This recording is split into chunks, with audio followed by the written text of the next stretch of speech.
In this video I will show you how I made this two-piece dress. I am making this video hoping to inspire you and to show you how I like to do things, and hopefully you will learn something new today. To make the dress I used 100% viscose and I applied it up with some stretch yarn for the top part for structure and support. This is a very nice Italian viscose and it looks just like silk.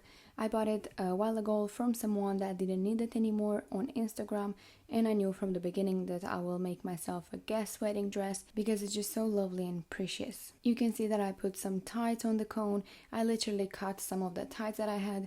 Because the yarn is so soft and shiny, it is also very slippery and it just falls off the cone, and it's almost impossible to knit with it otherwise. Having the ties on it will create a little bit of tension, but it's better to use it like that than to have it all get stuck under the cone. Here I'm just casting on and knitting the back panel. It's just straight knitting, there's not much going on. I did a bit of shaping for the back. I'm using all needles and knitting at the tightest tension. This is the first skirt panel. This will be the back panel, and it doesn't look like much now. It's not very floaty and not fluid at all, but I will give it a good steam. I'm never touching the fabric when I do that. Ideally you would want to pin this down, but I do not have a large enough surface to do that at the moment. This will work alright as well. I'm steaming and then gently straightening the edge with my hand without pulling the fabric too much. This is completely transforming the fabric, so this is how it looked before, and now it's all nice and floaty and silky and just lovely. I am so in love with this fabric. The panel is knitted straight. I only did a bit of shaping here at the top, and for the last few rows I added some stretch yarn for extra support. I just plied it with my normal yarn. As you can see, I began and I ended the panels in waste yarn and I didn't cast them off. I knitted two back panels for the skirt, and the reason I did that is because I will need 2 layers for the skirt, otherwise it's just too see-through. I did try to apply it up so I can use 4 ends at the same time, but I couldn't do that as I only have a manual little cone winder and it just falls off the little cone and it gets all tangled. I would need an industrial cone winder, for which I do not have access at the moment. So these are the 2 front panels. Also knitted 2 of each, so I have 4 front panels in total. The front panel is a little smaller than the back. Alright, so starting to put the skirt together, first thing I did was the side seam, so I put together the back and the front panels, and I did that using a mattress stitch. I really like to do finishings by hand. Even if this will take a little bit longer, it will just be so nice and neat this way. Here you can see the back and front panels put together with the front opening. So the front is a little bit smaller, just so you have an idea on how I did this.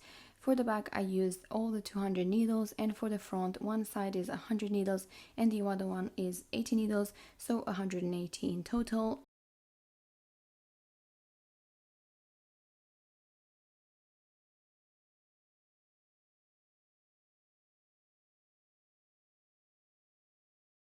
These are both layers of the skirt. They are identical up to this point. As I was saying before, the panels begin and end with a few rows of waste yarn, and I have not cast them off.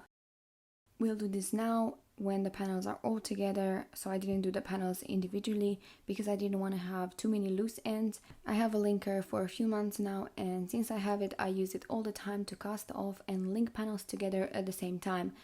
I know that this is not the case right now. I'm not linking and also casting off, I'm only casting off. But for example, if I was going to do a shoulder seam, I would need a few rows of waste yarn, and then I'm going to put them on the linker point to point and go across and linking and casting off at the same time. This is just a little tip for you to consider. You will get a really nice finishing. Alright, so they are all cast off now. I'm just going to remove the waste yarn. It is very satisfying to do this. I'm just going to cut the loop from the last stitch from the first row and pull from the other side, and it should come off really easily. I usually use cotton as my waste yarn as it is quite strong and I can do this without the yarn breaking.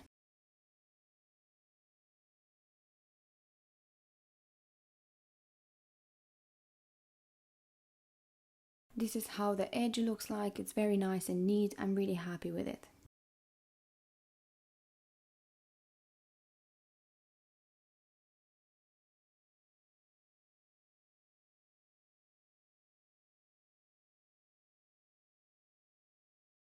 Alright, so I stitched one of the layers like so, leaving a little bit of a slit at the bottom and at the top. This layer is going to go underneath. I will build two straps that will go around my waist from the top part. In order to do that, I'm just going to place the edge on the machine and I'm going to catch the first stitch with the purl side facing me. For the first few rows, pull the needles all the way out. You can also ear up the tail so you don't have to wave it in afterwards, and you can save a little bit of time this way.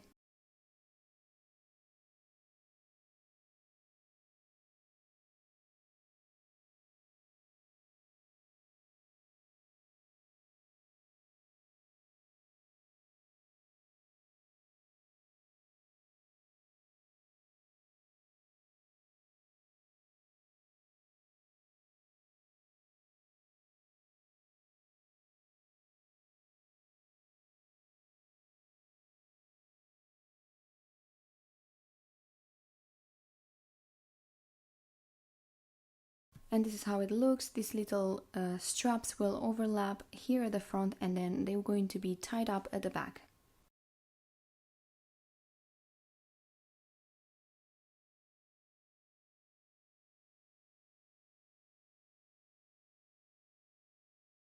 And this is going to be the top layer.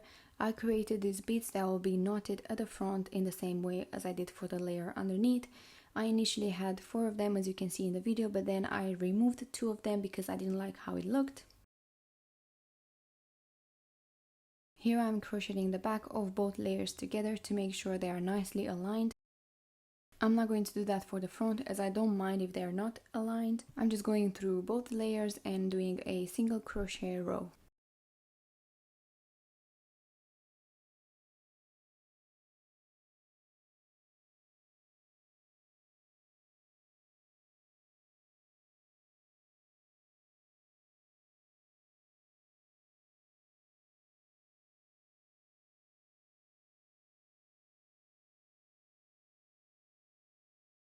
And this is the skirt finalized.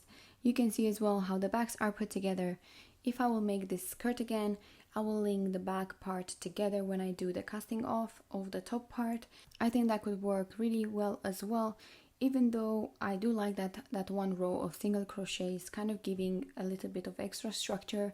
These are just options for you to think about and try out for future projects. It is a matter of experimenting and seeing what you prefer for your own project. All I had left to do at this point was to tie in all the loose ends so it looks nice.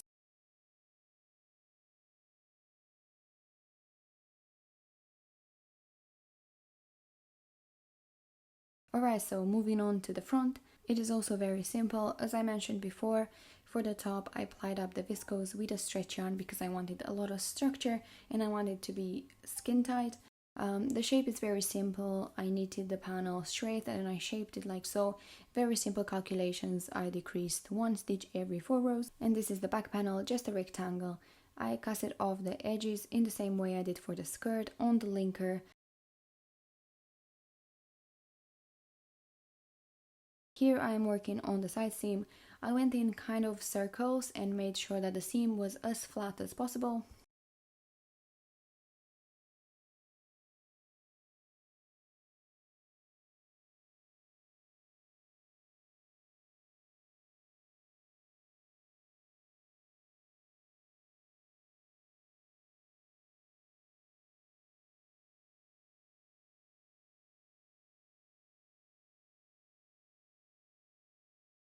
And here is the top finalized. All I need to do is to create the 2 little straps that will go around my neck. All I did was to insert my hook in the corner and then I chained as long as I wanted it to be, and then I went back with a single crochet. For this part I just went around at the top with a needle and some yarn to create a nicer finish so it looks a little bit more luxurious.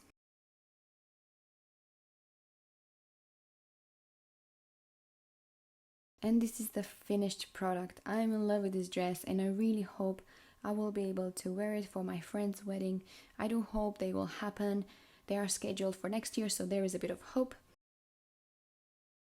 Also, because the dress is made from 2 panels, I can use them for different outfits, which makes it even more versatile. Please let me know what you thought about the dress, and if you would like me to make more videos like this showing the process of garments that I make. Don't forget that you can support my channel on Patreon, and you will see that I added 2 more tiers. If you'd like to take part in some really fun live streams, don't hesitate to join me there. There will be a link for it in the description. Thank you so much for watching. Don't forget to subscribe, and I will see you next time.